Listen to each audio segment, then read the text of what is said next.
One of the means in which Latinas are affecting political change is through social justice work. Rosalinda Guillen is leading that march in Bellingham, Washington. She grew up in that community, the daughter of farm workers.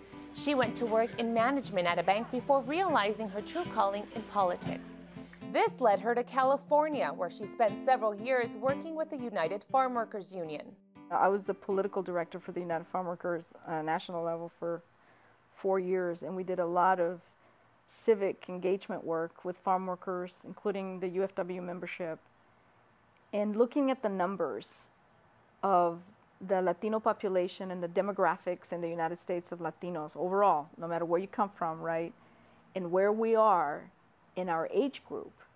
You know, I think, you know, people have said this, we are the youngest group of immigrants, the youngest group in general, all across the board in the United States. So this country is in a transformational period in its history, and Latinos are at the center of it.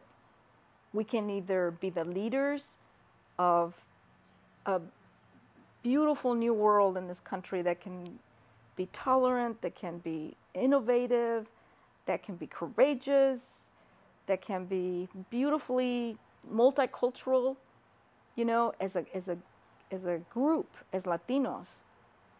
Or we can be the workhorses that work cheap, that die young, just like we've always been. That's the choice we have to make. I cannot speak strongly enough for Latinos getting involved in the political process at whatever level they can. The desire to personally touch lives in her hometown caused Rosalinda to return to Washington State. Then in Whatcom County, she founded a nonprofit organization called Community to Community. It's a female-led organization with the majority of the board being Hispanic. We are a consciously women-led organization. So it is an intentional experiment. All of our board is women, and out of 5 board members, 3 of those are Latinas, and 1's Filipino American, and then an Anglo woman, who are all organizers and community activists in their own right. And so there's an intent in this organization to try to establish a model and an example of women leading as women. Among other things, Community to Community runs a co-op for immigrant farmers growing organic produce. The project brings new financial opportunities and community connectivity to an immigrant population that was once virtually unseen. Whatcom County, Washington is a region that's about 7% Latino. There are between 3,000 and 5,000 families living in that county year-round, with another 3,000 migrating there during the harvest seasons. Community to Community works on many levels to affect sustainable change. First and foremost, it works to reach out on an individual basis and touch lives. A lot of this community organizing work that we're doing in Community to Community is political in many ways. We don't say it is overtly political, but we know for our kids' lives to be better, we have to look for changes that will stick, you know, that will be transformational rather than just temporary structural shiftings of power, which I think that's really dangerous when we just think about, you know, taking power for us, but not changing the structure or the transformational relationships of what created that power in the first place, you know. So we focus a lot of that in Community to Community and transforming political relationships instead of just shifting power or taking power or giving power, right? It's more about transforming our political relationships to each other, to the community, and to the land. On this farm in Whatcom County, young Roberto's family works the land. It's property leased to the co-op by this man, Leonard Breedford. He's now in his 90s. It's land his father worked, and it's where he raised his family. However, they're not interested in farming, so it sat barren until the co-op came calling.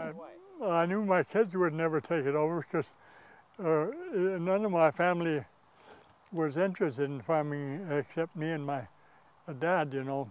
You know, I always believed that you should take care of the land. I think it's great because somebody's using it. And if somebody can use it, why, that's more important than owning it. Roberto's parents worked as professional farm workers for 15 years until breaking away and growing crops independently as part of the co-op. Working the fields is all Roberto knows, and he's proud of the work he's done in the field. He sings of it in a song written during one of the youth enrichment classes offered to the families involved with Community to Community. Yo soy Roberto, vengo de origen mexicano. Mis padres vienen del estado de Michoacán. I've been working in the raspberry and tomatoes for a long time. And in the song it says that I grew up between tomatoes and raspberry because I've worked with them so long. That is the epitome, when you can be so proud of your parents being farm workers and you can love the place that you're in and sing about it. We're a long ways into where we want to go with young people like that. Because most of the kids we talk to, they're ashamed of their parents being farm workers. They will not say.